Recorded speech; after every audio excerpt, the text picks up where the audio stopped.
El sábado 12 de abril se declaró el incendio en Valparaíso y al día siguiente ya estaba convertido en una verdadera tragedia incontrolable durante mucho rato, durante muchos días. Un mes después, entonces, el gobierno va a Valparaíso, la ministra de Vivienda en particular, el delegado para la reconstrucción, y revisan qué está pasando con la reconstrucción, hablan con la gente afectada. Julio Escobar nos cuenta desde los cerros de Valparaíso. ¿Cómo estás, Julio? Buenas tardes.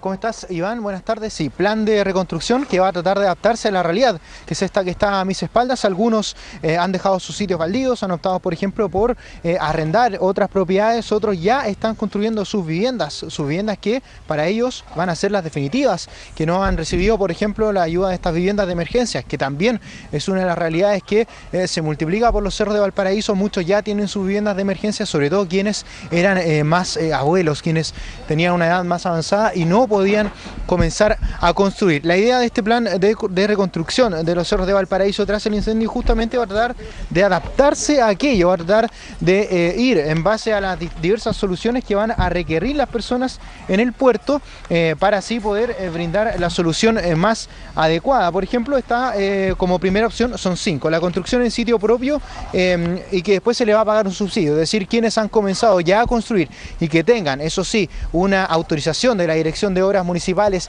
y esté esto también aprobado por el Servio. Luego, si esa casa, por ejemplo, costó 20 millones de pesos, el subsidio le va a devolver ese dinero a los damnificados. Hay una construcción también que se va a dar, eso sí, por el avance de obras, es decir, si uno tiene que ir acreditando que en la medida que vaya construyendo va a poder adquirir ese subsidio y recibir la plata para así continuar con esas obras. Pero pasemos a escuchar las declaraciones de la ministra de Vivienda y también del delegado presidencial, quienes hablaron sobre este tema. Pueden presentar un proyecto a la Dirección de Obras Municipales, aprobado ese proyecto, se aprueba el subsidio y se va pagando en la medida que vaya avanzando la obra.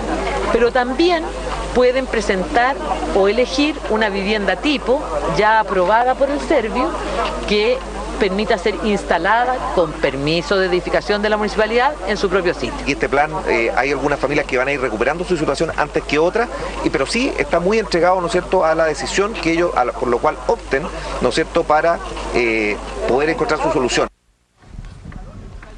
Hay una tercera opción que es la densificación predial, pensando en que muchos de los terrenos vivían muchas personas ahí, varias familias, y tenían distintas casas. Ellos van a poder juntar ¿no es cierto?, esos esfuerzos y van a poder tener un subsidio que puede ser de hasta 1.130 UF y ahí construir, por ejemplo, un condominio un pequeño condominio de 3 viviendas que pueda acoger a esas familias damnificadas. También está la forma de comprar alguna vivienda que sea nueva, usada. Para llegar a esta opción pueden tener hasta 900 UF, ese es el máximo, el tope para esta forma de reconstrucción. También está la reparación de viviendas, de un total de viviendas que fue destruida por el incendio, que alcanzó las 2.491, hay 165 que son reparables, por ende también va a haber un subsidio de reparación de viviendas que va a alcanzar las 200 UF para quienes aún puedan salvar sus casas en los cerros de Valparaíso que, recordemos, fueron arrasadas y la mayoría de ellas, alrededor del 94%, terminaron irreparables. Es por eso que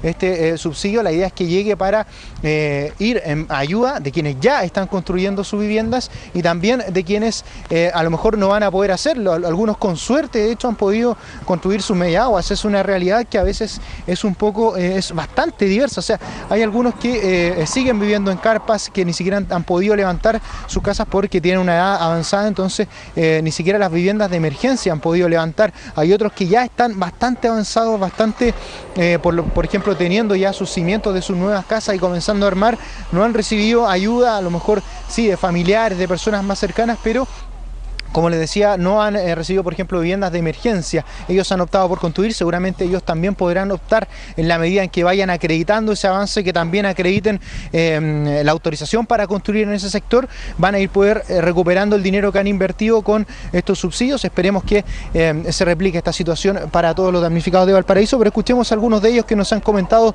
también cuáles son los problemas y las problemáticas que van a tener que enfrentar de aquí en adelante para poder reconstruir sus casas. Escuchemos. Sería bueno, lo único que nosotros debemos tener paciencia y tener harta fe en que los van a hacer o los van a reconstruir, ¿no es cierto?, nuestras casas. Creo que sería bonito, pero por la topografía que tiene Valparaíso, no creo que eso se vaya a realizar. Exagerado, porque imagínense, yo estoy aquí, hace ya un mes pasó esto, estoy esperando la ayuda, todos me prometen, el Estado, el gobierno, viene una persona, viene otra. En el primer tipo de subsidio van a poder optar a casa tipo. Quienes quieran ser reconstruidos por el gobierno pueden optar a ese beneficio, por cierto, acreditando que son dueños del terreno y acreditando que estas viviendas de Servio van a poder ser construidas. Y hay otros que también van a poder presentar su plan de edificación, que van a tener que dirigirse a la Dirección de Obras Municipales para que este sea aprobado y así comiencen a construir de forma propia, y eso después ellos van a tener que rendir cuentas y en la medida que sus obras vayan avanzando van a ir pudiendo recibir recursos, que son estos subsidios que en algunos casos, por ejemplo, como el de la reconstrucción a través de predios, puede llegar hasta los 1.130 UF. Eso va a depender, por cierto, de cómo avance la reconstrucción y en la medida que ellos también puedan ir acreditando de forma tácita que los dineros que están utilizando ciertamente los vayan ocupando en reconstruir sus viviendas y así poder levantar Valparaíso. No se han hablado de plazos, por ejemplo, las viviendas tipo se espera que sean hasta 6, 8 meses, plazos que se les van a exigir que cumplan las constructoras que van a hacerse cargo de esta reconstrucción, Iván. Muy bien, Julio Escobar ahí en el Cerro Merced, al tanto de todos los detalles de las maneras de reconstruir y por supuesto de la preocupación no solo de los afectados, también del gobierno. Muchas gracias, Julio. Buenas tardes. Buenas tardes. A propósito